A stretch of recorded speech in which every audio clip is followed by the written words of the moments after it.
Wow, Matric Class 2020, what a ride this has been.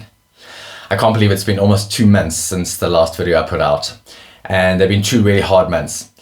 I can imagine how much you've had to adjust, how much you've had to get used to, how hard it's been to have to accept that this year, with all the rites of passage that you should have been celebrating, the expectations you had of your final year of school have all been dashed and everything's been turned on its head. And all of a sudden you've had to get used to something completely different. I bet it's been really tough. So first thing I want to say is respect to you and kudos. I can just imagine how that must feel in your last year of school and the uncertainty and the unknown. Tomorrow is the day that you are supposed to be going back to school. And I know that some of you aren't going to go back to school tomorrow. And the reasons are probably that some of you, your parents don't want you to go back tomorrow. For some of you, we're waiting to hear from the minister tomorrow to decide, to understand which schools are ready to receive you back and which aren't. And for some of you, it might be because your class has been split up into a couple of groups to minimize the number of people at school. But for those of you who are going to go back, it's all going to be different. The masks, the visors, the no contact, the isolation, something very different. For some of you, you're starting exams tomorrow, and I can just imagine how that must feel.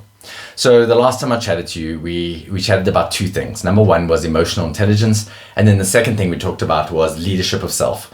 And I was urging you to be young leaders, because if ever we needed leadership, it would be now. So we're going to build on that. And the 2 things we're going to chat about today are 2 R words. The one is resilience and the other is resourcefulness. Resilience is essentially how we handle change. And if ever we were called upon to be resilient, it would be right now. It's your ability to handle change quickly. It's your ability to accept the things that you can't change that makes you resilient. And then being resourceful is essentially resilience in action. It's coming up and adjusting, looking for solutions. I'm no stranger to that. The last 4 years of my life, I have survived 3 different brain cancers.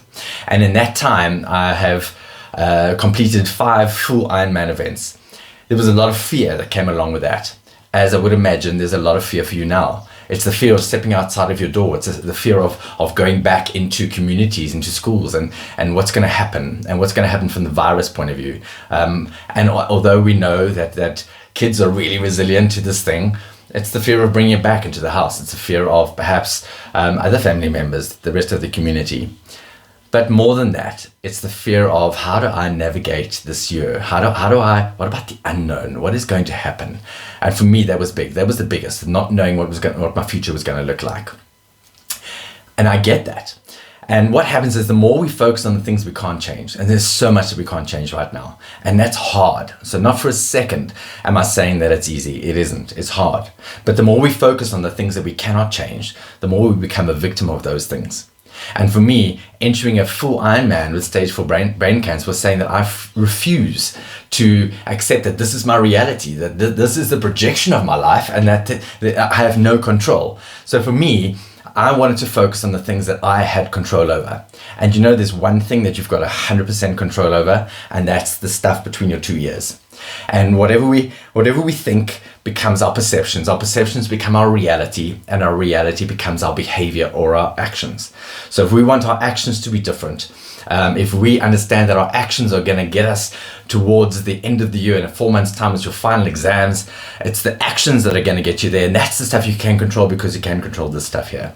And the minute we use this to focus on the obstacles, we can't see the goal, and suddenly everything becomes worse, and we become less able to be resilient, and we certainly aren't resourceful, because we're not looking for the solutions, we're looking at the problem. So for me, entering an Ironman was deciding that there's something I can control, and I'm not going to allow this thing to control me. I need to figure out what it is that I can control. So people often ask me, Richard, how on earth did you get through a full Ironman with stage 4 brain cancer? And it's quite a cool answer. The same way everybody else did. Do you get that? There was no different distance. There was no time, a bigger allotted time. The guy with cancer got through it the same way everybody else did it.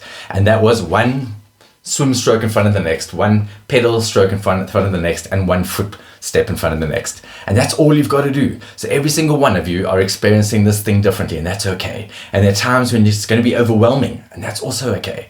But you really have got this. And all I want you to focus on is just that one thing that you can do today. What is it that you can do today? What is it that you can control today?